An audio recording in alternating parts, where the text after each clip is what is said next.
Offline classes में जो अंतिम 3, 4, 5 में जो हमने क्लास लिया उसमें क्या हम लोग पढ़े थे? हम लोग इस नए साल में शुरू किए थे हम लोग लगान, याद आ रहा है? लगान की हमने परिभाषा पढ़ा, सबसे इंपॉर्टेंट परिभाषा रिकार्डो की परिभाषा हम लोग पढ़े थे। क्या क्या थी परिभाषा? भूमि के ऊपर का वह भाग जो भूमि की मौलिक व अविनाशी शक्तियों के प्रयोग के बदले भूस्वामी को क्या होता है? प्राप्त होता है या फिर दिया जाता है, जो भी आप समझ लो, ठीक है। इसके बाद हमने क्या पढ़ा था? लगान के प्रकार पढ़े थे हम। 3 प्रकार होते थे। कौन कौन? आर्थिक लगान, कुल लगान और क्या? ठेके का लगान। ये 3 पढ़ा था। अब इसके बाद अगला टॉपिक है लगान के सिद्धांत। तो अपने सिलेबस में 2 लगान के सिद्धांत है। एक सिद्धांत है रिकार्डो का लगान सिद्धांत, जिसे हम लोग बोलते हैं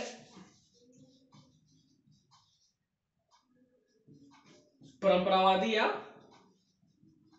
परंपरागत सिद्धांत। पहला, ये पहला है, और दूसरा होता है हमारा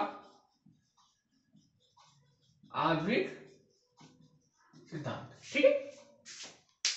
ये 2 सिद्धांत है, बात समझ में आ गई? इन 2 सिद्धांतों के आधार पर हम क्या करते हैं? लगान को हम और बेहतर से समझने का प्रयास करेंगे। अब आते हैं हम लोग रिकार्डो के लगान सिद्धांत पे। एक तो ये परंपरागत है और इसका जो प्रचलन में आया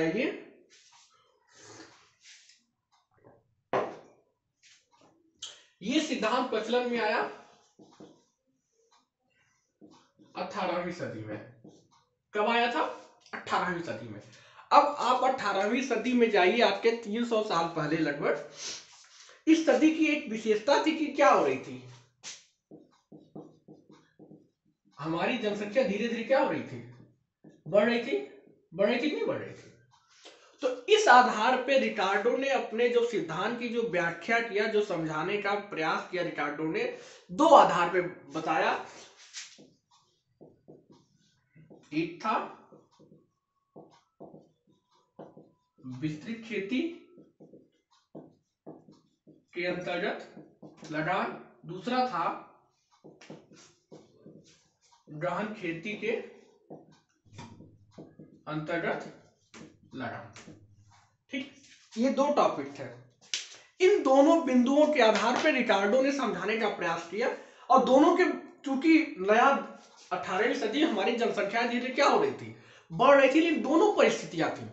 गहन खेती भी हम कर रहे थे कहीं कहीं, कहीं हम विस्तृत खेती भी कर रहे थे। तो इन दोनों आधारों पर रिकार्डो ने इसको एक अलग नया रूप देने का प्रयास किया, जिसे कि आसानी से समझा जा सके, ठीक है। तो अब सबसे पहले इन 2 आधार पे रिकार्डो ने अपना लगान सिद्धांत प्रस्तुत किया था, एक विस्तृत खेती में और दूसरा गहन खेती में। ये दोनों हम लोग पढ़ चुके हैं, विस्तृत और गहन दोनों हम पढ़ चुके हैं। और आपको ये याद होगा, यदि हम लोग शुरुआत में संभवतः सितंबर में ही पढ़े होंगे, खेती के जो दोनों तरीके होते हैं, विस्तृत खेती कहाँ प्रयोग की जाती है? वहां प्रयोग की जाती है जहां की जनसंख्या क्या होती है? कम होती है, या फिर वो एकदम नया देश हो। या तो एकदम नया देश हो, वहां पे हम विस्तृत खेती प्रयोग कर सकते हैं, या तो एक ऐसा देश हो जहां की जनसंख्या क्या है? बहुत ही कम है, और क्षेत्रफल क्या है? बहुत ही अधिक हो, वो होती है, वहां पे होती है विस्तृत खेती। लेकिन दूसरी खेती क्या है? गहन खेती है। गहन खेती इन द सेंस कि आपके पास भूमि कम है लेकिन जनसंख्या क्या है? अधिक है। इसलिए आपको क्या करना पड़ेगा? जितनी भूमि है उसी भूमि में अपने संसाधन को और अधिक बढ़ा के क्या किया जाता है? खेती करने का कार्य किया जाता है। उसे हम लोग क्या बोलते हैं? गहन खेती, ठीक है। ये हम लोग पूरी चीज पढ़ चुके हैं।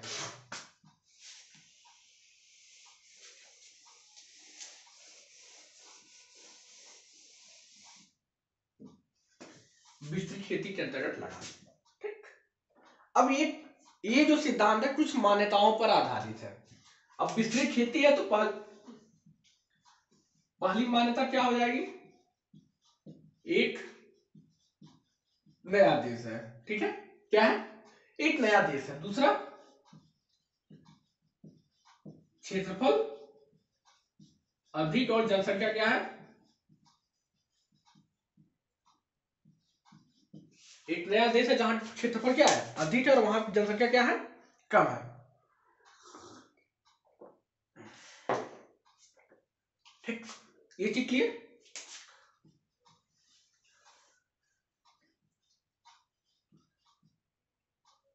व्यवसाय क्या है? कृषि है, वहां का मूल व्यवसाय क्या है? कृषि है। ठीक, ये तो 3 मान्यताएं हैं। इन्हीं मान्यताओं के आधार पे खेती का कार्य किया, क्योंकि व्यवसाय क्या है? कृषि है। ठीक, तो होगा क्या? अब व्यवहारिक चीज से शुरुआत करते हैं। जब कोई नया देश है और वहां का व्यवसाय क्या है? कृषि, कृषि व्यवसाय है। इस कृषि व्यवसाय के आधार पे ही हम अपना जीवन यापन कैसे करेंगे? इसी के माध्यम से करेंगे। जब कोई नया देश है मीन्स वहां पे भूमि क्या है? पर्याप्त है कि नहीं है? जब कोई नया देश है, देश क्या है? एकदम नया है। जब देश नया है और ये हमने क्या मान लिया, क्षेत्रफल क्या है? अधिक है, जनसंख्या क्या है? कम है। जनसंख्या एकदम कम है, क्षेत्रफल क्या है? बहुत। क्षेत्रफल में भूमि हमारे पास क्या है? पर्याप्त मात्रा में, लेकिन हमारे पास जनसंख्या क्या है? कम है। तो इस अवस्था में हम क्या करेंगे? हमारे पास खेती करने के लिए क्या है?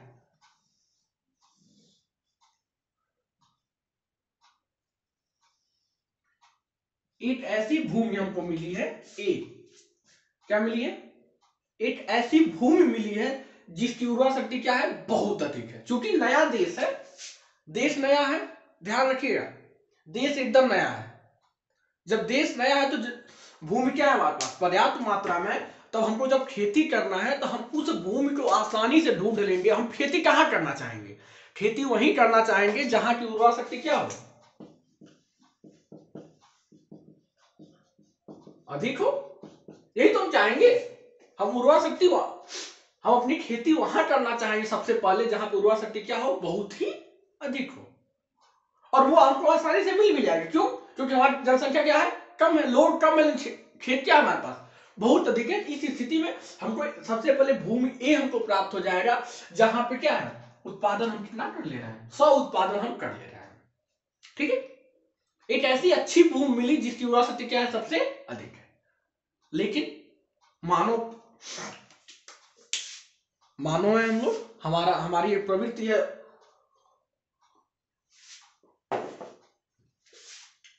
जैसे जैसे हमारा विकास होता जाएगा हमारी जनसंख्या क्या होती जाएगी? थोड़ी थोड़ी क्या होती जाएगी? बढ़ेगी कि नहीं बढ़ेगी? जनसंख्या बढ़ेगी। जब जनसंख्या बढ़ेगी तो क्या होगा? जनसंख्या बढ़ा, खाद्यान्न की मांग क्या होगी? यदि जनसंख्या बढ़ेगी तो खाद्यान्न की मांग क्या होगी? खाद्यान्न की मांग भी तो बढ़ेगी। जनसंख्या बढ़ा तो खाद्यान्न क्या होगा? अधिक मात्रा में मांगा जाएगा। तो इस स्थिति में क्या हो सकता है? जब खाद्यान्न की मांग अधिक होगी तो फिर हमको क्या करना पड़ेगा? उत्पादन भी क्या करना पड़ेगा? अधिक करना पड़ेगा। अब उत्पादन बढ़ाने के हमारे पास दोनों तरीके हैं। कौन कौन से तरीके हैं उत्पादन बढ़ाने के लिए? एक विस्तृत तरीका है, दूसरा गहन है। आप चाहें तो इसी भूमि में अपने संसाधन को बढ़ा दिए तो उत्पादन क्या हो जाएगा? बढ़ जाएगा, एक तरीका है। नहीं तो दूसरा तरीका है, हम इस भूमि के अलावा एक ऐसी भूमि ढूंढे जो कि लगभग इसके बराबर ही हो।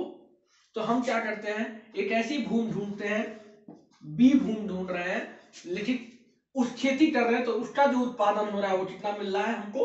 उसी लागत पे। पहले 100 उत्पादन मिल रहा था, फिर बाद में जब हमारी डिमांड बढ़ी तो हमने नई भूमि का चयन किया।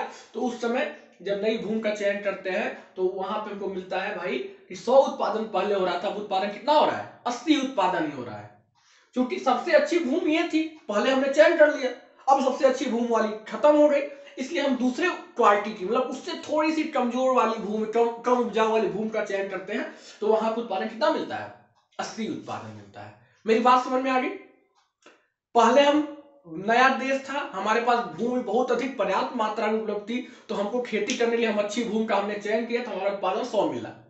जैसे जैसे हमारा समय बढ़ा, हमारा विकास होता है, हमारी जनसंख्या बढ़ती गई, जनसंख्या बढ़ेगी तो खाद्यान्न की मांग बढ़ी, और खाद्यान्न की मांग बढ़ेगी तो उत्पादन को क्या करना पड़ेगा? बढ़ाना पड़ेगा। इस उत्पादन को बढ़ाने के लिए हमारे पास दो तरीके हैं। तो हम पहले तरीके को प्रयोग करते हैं, विस्तृत खेती कर अपने भूमि को क्या करते हैं? हम बढ़ा देते हैं। पहले इतनी भूमि, इस भूमि पे खेती होता है, हमने इतने भूमि पे खेती करना शुरू कर दिया, तो जो नया भूमि है ये भूमि इसके अपेक्षा क्या है? कम उपजाऊ है। इसके अपेक्षा क्या है? कम उपजाऊ है। कम उपजाऊ होने का कारण का परिणाम ये होता है, पहले जो 100 उत्पादन होता था कितना उत्पादन हो रहा है, 80 उत्पादन हो रहा है। बात समझ में आ गई? यहां तक कोई समस्या? अब ये प्रक्रिया निरंतर चलती रहती है। ये प्रक्रिया क्या होती है, निरंतर। चूंकि मानव है, जनसंख्या बढ़ाना हमारा एक आदत में कह लीजिए, जनसंख्या हमारी क्या होती जा रही है, बढ़ती जा रही है। जैसे जैसे जनसंख्या बढ़ रही है वैसे वैसे हमारी खाद्यान्न की मांग बढ़ेगी, उत्पादन बढ़ेगा। हम भूमि के क्या करेंगे, हम भूमि के नए नए टुकड़ों का क्या करेंगे, हम प्रयोग करते जाएंगे। लेकिन जैसे जैसे हम नए नए टुकड़ों का प्रयोग करेंगे, उसी उत्पादन लागत पे, जितना हम उत्पादन लागत इसमें लगाए हैं उतना ही इसमें लगाए हैं, उतना ही इसमें, सब में लगाए, लेकिन उत्पादन हमारी क्या होती जाएगी, कम होती जाएगी। ये 60 हुआ, ये कितना हुआ, 40। मतलब उत्पादन हमारा क्या हो रहा है, उत्पादन घटते जा रहा है। ये चीज समझ में आई? ये क्यों हो रहा है, क्योंकि ये सबसे अच्छी वाली भूमि थी, उससे कम उपजाऊ भूमि थी, उससे कम उपजाऊ भूमि और उससे कम उपजाऊ भूमि। ये प्रक्रिया क्या होती है, निरंतर चलती जाती है। ठीक है, यहां तक कोई समस्या? कोई समस्या नहीं। इसके बाद क्या, अब यहां से थोड़ा सा सिद्धांत पे आते हैं। ये तो व्यवहारिक उनका स्पष्टीकरण था। अब ये सिद्धांत ये कहता है कि जो सबसे अंतिम भूमि होगी, जो सबसे अंतिम भूमि होगी,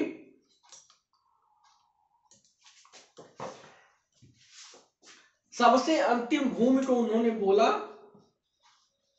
सीमांत भूमि। ठीक है, सीमांत भूमि अर्थात इसी को बोला उन्होंने लगान रहित भूमि। इस भूमि पे कोई लगान लगेगा नहीं। क्यों लगान नहीं लगेगा, क्योंकि यहां पर रिकार्डो ये बोल देते हैं इस भूमि की उर्वरा शक्ति सबसे कमजोर है, इसलिए इस पे लगान लगाना उचित नहीं है। बात समझ में? अब अन्य भूमियों पे, इससे पहले कि अन्य जितनी भूमियां हैं वो भी क्या हो जाएंगी, इस मात्रा से नीचे पे लगान आरोपित उनके ऊपर होगा नहीं। तो अन्य जितनी भूमि है, अन्य जितनी भूमि, ये 3 भूमि है, इसको उन्होंने बोला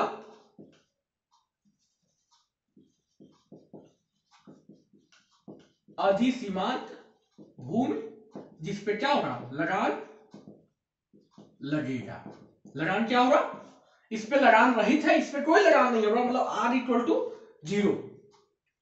रेंट का वैल्यू कितनी हो जाएगी, यहाँ पे 0 होगा, इस पे कोई लगान नहीं है। जबकि अधिसीमांत भूमि, अन्य भूमि, इससे अच्छी जितनी भी भूमि होगी, सबसे आखिरी भूमि को क्या बोला उन्होंने, सीमांत रहित भूमि, सीमांत भूमि बोला, जिसे क्या कहा गया, भैया इस पे कोई लगान आरोपित नहीं होगा। इसके ऊपर जितनी भूमियां होंगी वो केवल सी भूमि होगी, अधिसीमांत भूमि होगी, जिसपे लगान आरोपित होगा। और वो लगान क्या होगा, वो लगान होगा इन दोनों भूमि के बीच का अंतर ही क्या होगा, लगान होगा। तो ये कितना, 60 में 40, ये लगान हो सकता है। ये आपका क्या है, लगान। ठीक है, ये है रिकार्डो का सिद्धांत। लेकिन किस रिफरेंस में, सिर्फ और सिर्फ विस्तृत खेती के अंतर्गत है ये। बात समझ में आ गई? इसमें कहीं कोई समस्या, कहीं कोई थोड़ी सी भी समस्या होगी तो आप इसमें। एक टॉपिक और है इसी से रिलेटेड, थोड़ी सी हम चर्चा कर चुके हैं, यहां पे भी चर्चा करने किया जाना जरूरी है। थोड़ा सा चर्चा करना जरूरी इसलिए है यहां पे, क्योंकि आप ये बात जानिए कि लगान भूमि पर ही उत्पन्न क्यों होता है। इसी चर्चा हो चुकी है क्लासरूम में, यहां बस इतना जानिए, लगान भूमि पर उत्पन्न होता है क्योंकि भूमि के पास उर्वरा शक्ति है और भूमि की मात्राएं क्या है, सीमित है। इस कारण ही क्या होता है, लगान भूमि पर ही उत्पन्न होता है। ठीक है, आगे हम लोग अगले टॉपिक, अगले वीडियो में, अगली क्लास, अगला टॉपिक हम पढ़ेंगे गहन खेती के अंतर्गत लगान। Thank you.